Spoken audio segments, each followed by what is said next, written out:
One of the earliest Christian heresies was called Marcionism, named after a figure called Marcion who lived in the 2nd century AD.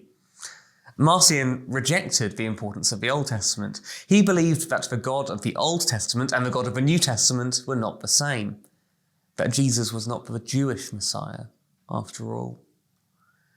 But the story which we are looking at, the story which began with the creation of the world and which continues through the story of the Old Testament and the story of Israel, is the story which is the only true backdrop to the story of Jesus.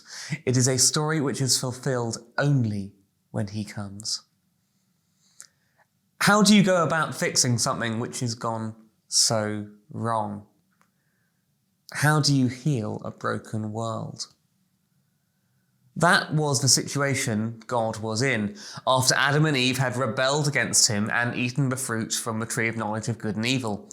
Sin had infected every part of our world. Our relationships with one another, our relationship with creation, even our relationship with God himself, they had all broken down. But God had a plan. Mankind had been driven out of Eden. Humans couldn't claw their own way back to God through their own effort, so instead God revealed himself to humans. Humans were under the curse. God would find a way to bless. And he did that by making a covenant, a promise to an individual, Abraham. Genesis 12. The Lord had said to Abraham, "Go from your country, your people, and your father's household to the land I will show you. I will make you into a great nation, and I will bless you. I will make your name great, and you will be a blessing. I will bless those who bless you, and whoever curses you, I will curse, and all peoples on earth will be blessed through you." It's a promise which God would reiterate in Genesis 15, and in Genesis 17, and in Genesis 22. It's a promise which he confirmed through ancient covenant rituals, and through giving Abraham specific markers like changing his name to Abraham, or the rite of circumcision. And it is a promise which is foundational to everything else that follows in the Bible story.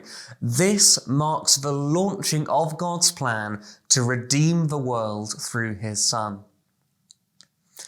God promises Abraham a land. He sends Abraham to the land of Canaan, and although his descendants move to Egypt to escape famine, he brings them back there to the promised land, a land of milk and honey. God promises Abraham a people. "I will make you into a great nation," he says here. "Your descendants will be as many as the stars in the sky, as many as the grains of sand on the seashore," he says elsewhere. It seems far-fetched when God makes the promise, with Abraham's wife Sarah old and barren. Yet God blesses them with a son, Isaac. And by the end of Genesis, after Abraham has died, there are more than 70 members of this family. From that line will come Jacob's 12 sons, the nation of Israel, Jesus himself. And God promises Abraham that he will bless him and his family. The word blessing appears 5 times here in just 2 verses. God is a good God, a generous God. We can't always expect material blessing today, but in this passage, God blesses Abraham with fruitfulness and abundance. And he will go on to bless Abraham's descendants with a special relationship with him. He'll bless them through the giving of the law. He'll bless them with his presence in the tabernacle and the temple. Israel is to be a light to the Gentiles, to live distinctly and differently, and to reflect God's glory to the peoples around them.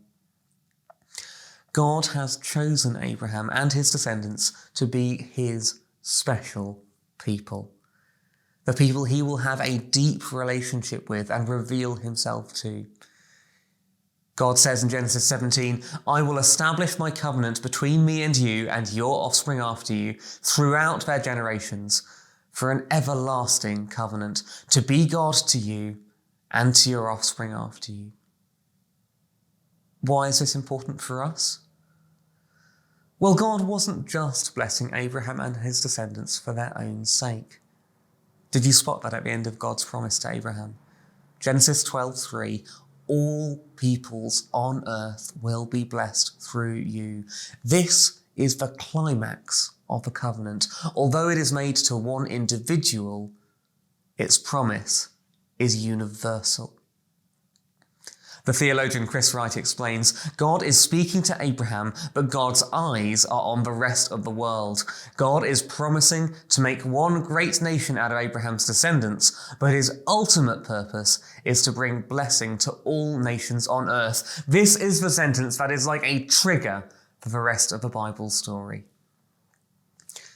This is good news for the world and every tribe, tongue and nation within it. God hasn't given up on any of them. This is the beginning of his plan to reverse the effects of the fall and the curse the world lies under. It will come through this man Abraham and the nation he will father.